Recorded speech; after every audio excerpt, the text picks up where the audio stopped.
What's up, everybody? Good Tuesday morning. Let's talk defense. Let's talk the Seattle Seahawks defense because there's a lot of stuff going on with these guys. There's a lot of stuff that needs to be gone over. There's a lot of bad play, a lot of disappointment, a lot of people sounding off about it. And it's not easy. It's not easy to dissect all of this. It's not easy to really figure out what's going on. It's not really easy to figure out what they need to do. So I've tried to piece this all together, right? I've tried to piece together how I really feel because, of course, watching the games, you're just stunned, right? You're just like, how is any NFL defense this bad? How is any NFL team coached by anybody this bad on defense? Especially when your head coach is a historically good defensive guru. He will be going to the Hall of Fame on roller skates because of his defensive prowess. So you watch the games and you're just shocked and you're trying to figure it out. And I think it's important to make sure you really think things through, really think about what you really think is going on out there. So I've been trying to do that the last couple days since we watched that mess of a game, which was preceded by another mess of a game, which was preceded by another mess of a game. And there's definitely some stuff to say. I want to talk more specifically about one element of this defense, though, and that's the new coaches, because there's one thing I see in my comments, there's one thing I see in my stream chat that I want to push back against, because a lot of people are throwing out different theories as to why the defense is playing so bad. It's Brooks, it's Barton, it's Diggs. Diggs got the money and doesn't care anymore. It's Carroll, it's Schneider, it's this, it's that, it's the other thing. It's all these different things that it could be. There's probably a little bit of truth to most things that people say. But there's one thing that I do want to push back on here as it regards to the new coaches, because I'm seeing already a lot of comments and a lot of people in the chat fire Clint Hurt, fire Sean Desai, that kind of stuff. So I want to talk about this for a second here. I want to make sure we're on the same page here and we have a good understanding of what is going on with these Seahawks. And I want to talk about why, quite simply, I don't understand why we're already going there, okay? First of all, just the minimum. Fire Clint Hurt, Sean Desai, no. Guys, we are 5 games into the season. These guys have new roles. Sean Desai wasn't even here last year. Why are we even having that conversation now? It just really confuses me how quickly people change their minds, how quickly people come to these assessments. I don't really understand it. Now, don't get me wrong, I'm disappointed in the defense so far this year big time. We're allowing almost 31 points a game. No team in the NFL allowed 31 points a game last year. No team in the league 3 years ago allowed more than 31 points a game. You jump around from year to year to year over the last decade. There are only a few years that even had one team that bad on defense. And the thing is, it's getting worse, right? Like the first game we played, the defense was good. That was our best game. And honestly, in hindsight, you look at it, I think that Denver offense is just atrocious. So that may not even be a huge accomplishment, but that's the game you play good in. And I could argue that given the opponents, you have gotten worse on defense with every game you have played, culminating in a game where you go up against a backup quarterback, a bunch of backup receivers, and you get 39 hung on you. And I know there were a couple short fields in there, sure. I know the refs were bad, sure, but still. This is a long way away from the great defenses of old. I understand that. You can be disappointed in them. You can be upset at them. You can say they need to do better. I do that. But there is a massive chasm between this guy is doing an amazing job and I love him and we need to fire this guy. And I think people ignore that chasm. Okay, there does exist a massive stretch of take where you look at a guy, you look at a player, you look at a coach, and you go, I'm not happy with the job they're doing, they need to do better, that is nowhere near, we need to fire him. And that should certainly be where you are after 5 games, especially when you're talking about a guy who just got here.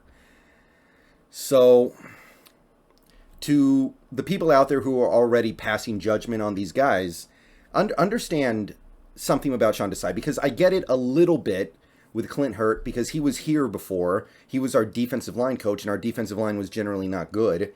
So I kind of understand that maybe a little bit. But Sean Desai is widely considered by most people to be one of the bright young defensive minds in this league. It was an accomplishment that we went out and got him in this offseason. He did some impressive work in Chicago. He did. I know the numbers were not always stellar, but the work he did in Chicago was quite good. So this guy's good. Or at least that's the assumption we make right now. Maybe we will find out differently in the next couple years. Maybe he's not good. Maybe he won't be good for us, but he'll be good elsewhere. But by all accounts, this is a good guy. This is a good defensive mind. And for us to have him for 5 games, literally have him in the building for 5 games, need to slow it, pull it back a little bit, okay? I mean, we went through this last year, didn't we? Story time, because I remember this very vividly. Last year, we bring in Shane Waldron, an offensive coordinator who is from a tree that does things very differently than how the Seahawks used to do things with Schottenheimer. Things didn't go very well last year. We had a lot of bad games, a lot of bad moments. I think we ended up with like the 16th ranked offense in the league or something. It was right near the middle.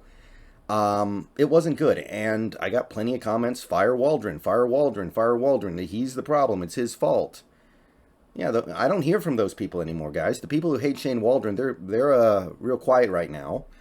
Because, and listen to this part, because this is the kind of crucial part here. When we brought in Shane Waldron, we didn't really have any of his guys. He brought in a couple of guys who you might be able to say that's a Shane Waldron guy. Gerald Everett and Gabe Jackson. And by the way, Gabe Jackson was certainly not a choice cut of meat. And maybe Dwayne Eskridge, who basically missed the whole season anyway. So he comes in. You watch the offense last year. Did anyone feel like that was the Waldron offense we were running? It was a little bit of it. We had little pieces of it. But we were still running the ball up A-gap all the time. We were still doing a lot of the stuff we did under Schottenheimer. We know for a fact we were using most of the Schottenheimer playbook. There were little seeds of the Waldron stuff, but it was still mostly the stuff we saw before. Now this year, you've got more Waldron-y stuff, more McVay type stuff. A lot of the Schottenheimer stuff is just gone now. We're running the ball outside more. We're not just pounding it up A-gap all the time. You're seeing some fly sweeps, not as many as I would like, but it looks more like a Sean McVay offense, and it's got more Sean McVay players because he had a year to take a look at what he had, take a look at how it performed, and go, okay, out. You get out of here. You get out of here. You can stay, but you're gone. We got rid of the tackles. We got rid of Wilson. We got rid of Carson. We got rid of Posick. We bring in all these other guys this offseason. And the offense is, I think, 7th in the league right now in scoring. It looks way better than it did last year. And some of the pieces you brought in are not even incredible cuts of meat. Austin Blythe, anybody could have had him.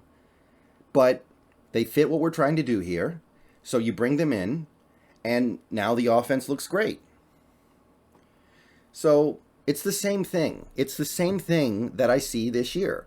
Look at our defense, really. It's not really a new defense. It's not. Like, the fronts are different.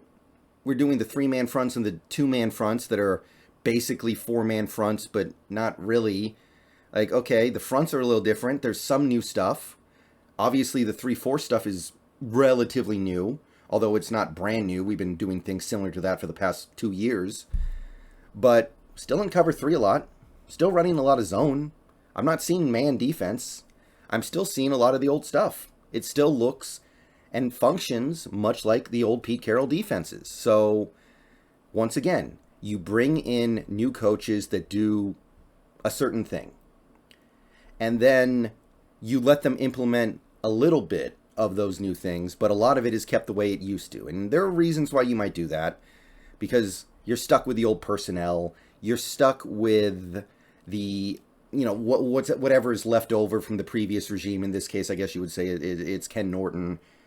And you try to mesh it together, and often the results are not very good. Right now, the results are really not good with this combination of the 3-4 type fronts and the wide 9 front with the cover 3. I mean, it's a disaster.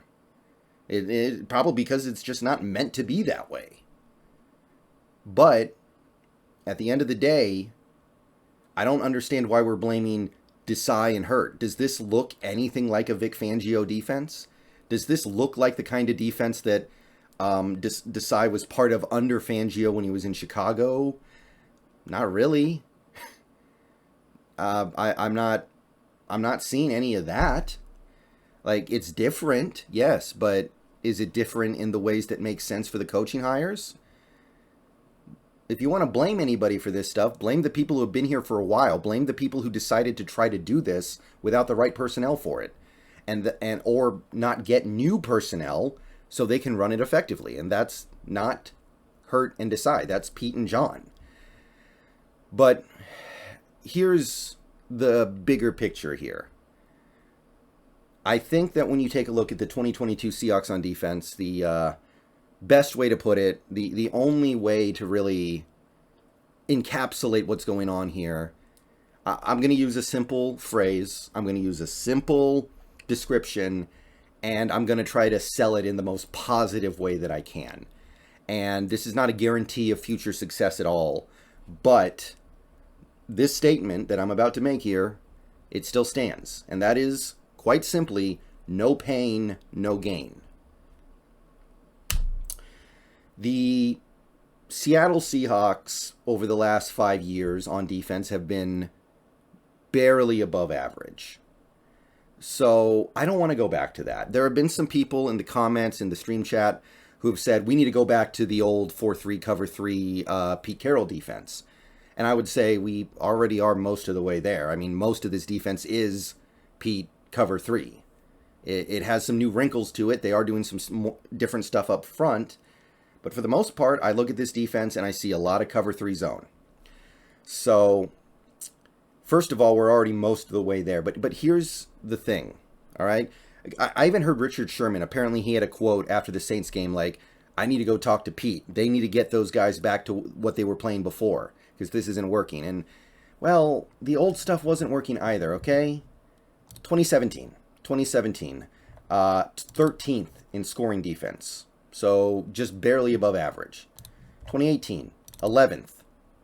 Decent. Borderline good. Not top 10. 2019, 22nd in scoring defense. Bad. Not really bad, not one of the worst, but bad. 2020, defense was 15th. Right near the middle of the league. Slightly above average. 2021, 11th. Decent. Borderline good. Not top 10. So 5 straight years where your defense was not top 10, and you were swapping out players constantly. You brought in new linebackers, you brought in new edge rushers, you brought in new tackles, you traded for Jamal Adams, you trade for Clowney, you trade for Diggs, you bring in new corners. All these different kinds of things you tried to do. Actually, in 2017, you went from Chris Richard to Norton, so you even had 2 different defensive coordinators across that time. And the results are slightly above average, not good, and you want to aim a little higher than that. So I will admit this. I don't know if what we are doing with these with these current crop of Seahawks defenders is necessarily going to help. I don't know if they're capable of doing the things we need them to do. In a 3-4, in a Vic Fangio type 3-4, some of these guys like Poona Ford probably just need to get the heck out of town. But overall, my point is this. The die is cast. I don't think we can just suddenly change everything we're doing on defense in the middle of the season after spending the whole offseason planning to go here, okay? It's just like how you can't get a whole bunch of new players right now. Yes, Jordan Brooks is not playing well right now. He's really disappointing me, but are you going to bench him and call up Lofa Tutupu and say, hey, you want to play the rest of the year at linebacker? No, there's nobody you can get. You're stuck with it. So we no pain, no gain. That's how I'm going to put it right now. And I understand that that's not the answer anybody really wants to hear right now, because there's a lot of pain right now and there's no guarantee of gain. I get that. Like, we could do all this stuff this year, end up with the last ranked defense in the league, and then next year it could still be bad, right? Like, there's no guarantee of gain, but look at the Waldron offense now. Waldron has this offense at number 7 in the league in scoring, despite having a journeyman quarterback and 2 rookies at tackle. Like, this is not an offense that anybody except the most big-hearted Geno fans ever thought was going to happen through 5 games. And yes, I know people are going to say it's only 5 games, I know, okay? I don't care. All right, the way this offense functions beyond just the production is beyond what I was expecting and beyond what 99% of people were expecting. Even the big Geno fans weren't expecting this. But the point I'm trying to make is that sometimes you have to deal with the pain to get the gain.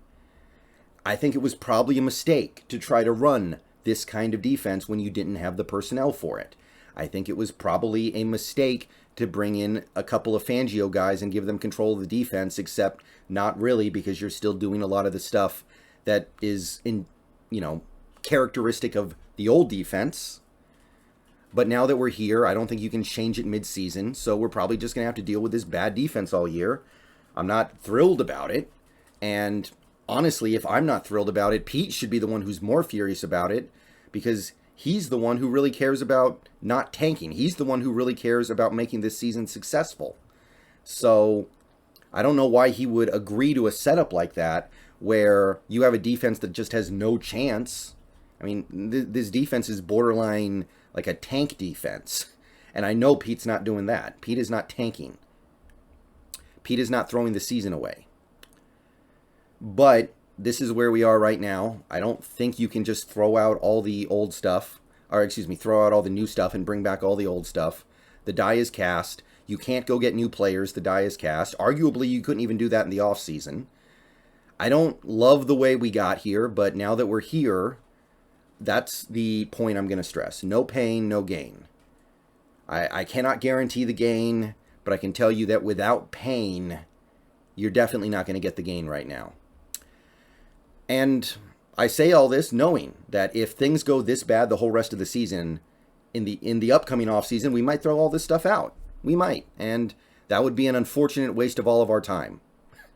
It may end up being what happens. I'm not thrilled about it, but that's possible too. But that's the most optimistic way I can put it right now. We're going to have to deal with this for a little bit. It sucks, but no pain, no gain. All right, see you guys later. Go Hawks.